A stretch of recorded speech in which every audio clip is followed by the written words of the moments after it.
Hey guys, இந்த வீடியோவில் நம்ம பொட்டேட்டோ பிரியாணி செய்கிறது எப்படின்னு தான் பார்க்க போகிறோம். வாங்க வீடியோக்குள்ளே போகலாம். தேவையான பொருட்கள்: தக்காளி, பச்சை மிளகாய், கொத்தமல்லி, பெரிய வெங்காயம், இஞ்சி பூண்டு பேஸ்ட், புதினா, சன்ஃப்ளவர் ஆயில், நெய், முந்திரி, பிரியாணி அரிசி, உருளைக்கிழங்கு, பட்டை, சோம்பு, ஏலக்காய் பொடி,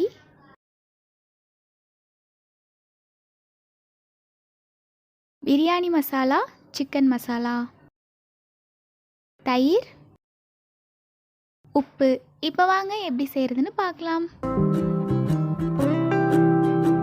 நான் ஃபஸ்ட்டு ஒரு பாத்திரத்தில் 5 டம்ளர் அளவுக்கு தண்ணி எடுத்துகிட்டு தண்ணியை சூடுபடுத்திக்க போகிறேன். தண்ணி கொதிக்க ஸ்டார்ட் பண்ண போகிற ஸ்டேஜில் நம்ம 2 டம்ளர் அளவுக்கு அரிசி சேர்த்திக்கலாம். பிரியாணி அரிசி சேர்த்திட்டு 5 நிமிஷம் அளவுக்கு கொதிக்க வச்சு நம்ம வடித்து எடுத்துக்கலாம். அரிசி பாதி அளவு குக்கானாலே போதும். நெக்ஸ்ட்டு நான் ஒரு கடாயில் 200 ml அளவுக்கு சன்ஃப்ளவர் ஆயில் எடுத்துக்கிறேன். எண்ணெய் காஞ்ச அப்புறமா 250 கிராம் உருளைக்கிழங்க தோல் சீவிட்டு எண்ணெயில் போட்டு பொரிச்சுக்கலாம்.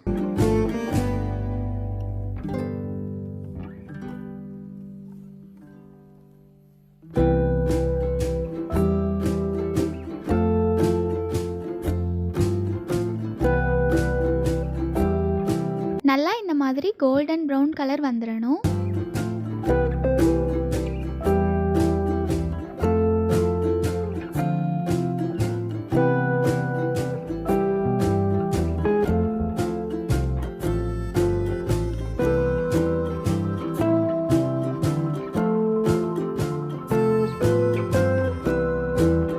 நெக்ஸ்ட்டு ஒரு குக்கரில் 50 ml அளவுக்கு எண்ணெய் எடுத்துக்கிறேன்.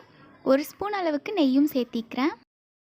எண்ணெய் காஞ்ச அப்புறமா பட்டை, சோம்பு, ஏலக்காய் பொடி 2 ஸ்பூன் அளவுக்கு சேர்த்திக்கலாம். ஒரு பெரிய வெங்காயம், 3 பச்சை மிளகாய், 1 ஸ்பூன் அளவுக்கு இஞ்சி பூண்டு பேஸ்ட்டு சேர்த்திட்டு எண்ணெயில் வதக்கிக்கலாம்.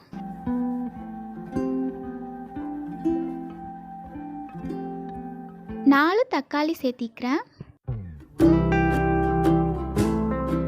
இப்போது வெங்காயம், தக்காளி எல்லாம் எண்ணெயில் நம்ம நல்லா வதக்கிக்கணும். கூடவே கொஞ்சமாக புதினாவும் சேர்த்திக்கலாம்.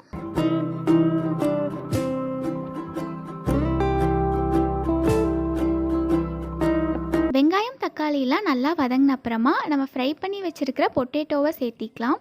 கொஞ்சமாக முந்திரி, 1 ஸ்பூன் அளவுக்கு பிரியாணி மசாலா, 1 ஸ்பூன் அளவுக்கு சிக்கன் மசாலா சேர்த்திக்கலாம். 2 ஸ்பூன் தயிர், 1 ஸ்பூன் உப்பு சேர்த்திக்கலாம். 3 ஸ்பூன் அளவுக்கு நெய்யும் சேர்த்திக்கிறேன். இப்போ எல்லாத்தையும் நல்லா மிக்ஸ் பண்ணி விட்டுக்கலாம்.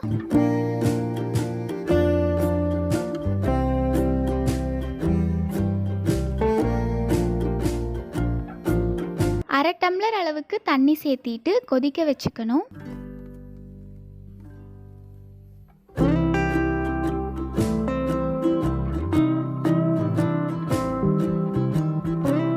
மசாலா கொதிக்க ஸ்டார்ட் பண்ண அப்புறமா பாதி மசாலாவை நம்ம தனியாக எடுத்துக்கலாம். நம்ம ரைஸ் போட்டுட்டு அதுக்கப்புறம் இந்த மசாலா ஆட் பண்ணிக்கலாம். இப்போ நம்ம பாதி அளவுக்கு குக் பண்ணி வச்சுருக்கிற ரைஸ் சேர்த்திக்கலாம். இதுக்கு மேலே மசாலா போட்டுக்கிறேன்.